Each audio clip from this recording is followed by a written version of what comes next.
le pauvre, oui, le peuple pauvre, la classe pauvre du peuple, la classe moyenne, quoi. Ceux qui sont pas riches à millions ou à milliards, il n'a toujours rien compris. Ça fait des millénaires qu'on lui raconte de la merde, qu'on lui dit à chaque fois qu'il y a eu des guerres, tu défends ta patrie. Pourquoi le riche n'a jamais défendu sa patrie pareil? Il n'a pas le même esprit patriotique, le riche, d'aller défendre sa patrie, se faire trouer sur un champ de bataille. À l'époque, c'était face à des lances et des mecs en épée et tout ça. Il n'avait pas ce truc-là. Non, le riche n'y allait pas. C'était toujours le pauvre. Alors le pauvre, il a un esprit tellement patriotique qu'il va se faire trouver pour son pays, que le riche n'a pas.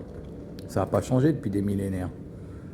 Là, la petite guerre qui se prépare, qui est signée depuis longtemps, et qui est voulue par les maîtres de tous ces larbins du monde, que ce soit avec Poutine, Zelensky, Macron, l'autre bouffon de cheveux orange là, Trump, tous ces gens-là, ils agissent pour leur maître. Ce sont que des larbins. Trump a bon être milliardaire, c'est un larbin. Elon Musk, c'est un larbin. Au-dessus d'eux, il y a le soleil, comme on dit. Le haut de la pyramide. Et donc, c'est toujours les pauvres qui aillent se faire trouver pour eux. Ne dit-on pas, un proverbe, ne disait pas que le riche ne va pas en guerre, le riche paye le pauvre pour aller se faire trouver à sa place. Le pauvre, c'est comme ça. C'est la guerre, c'est des gens qui se connaissent, qui font la guerre pour ceux qui sont au-dessus d'eux, enfin, qui font pas la guerre, qui ordonnent de faire la guerre. Et c'est des gens qui ne se connaissent pas, qui vont se faire trouver pour eux. C'est beau quand même. En 2000 ans, 4000 ans, rien n'a changé. Le peuple est toujours aussi con. Faut dire que maintenant on l'a embrouti.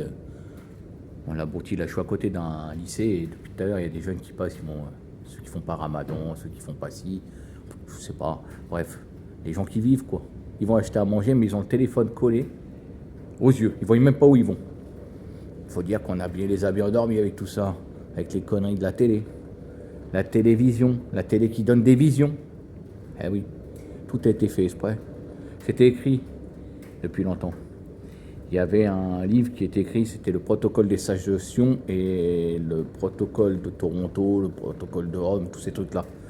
C'est ceux qui contrôlent le monde, là, les grosses familles, là, qui sont 4-5 familles dans le monde, et qui dictent leurs lois et qui contrôlent tout. Et ben, qu'ils écrivaient exactement ce qu'ils voulaient.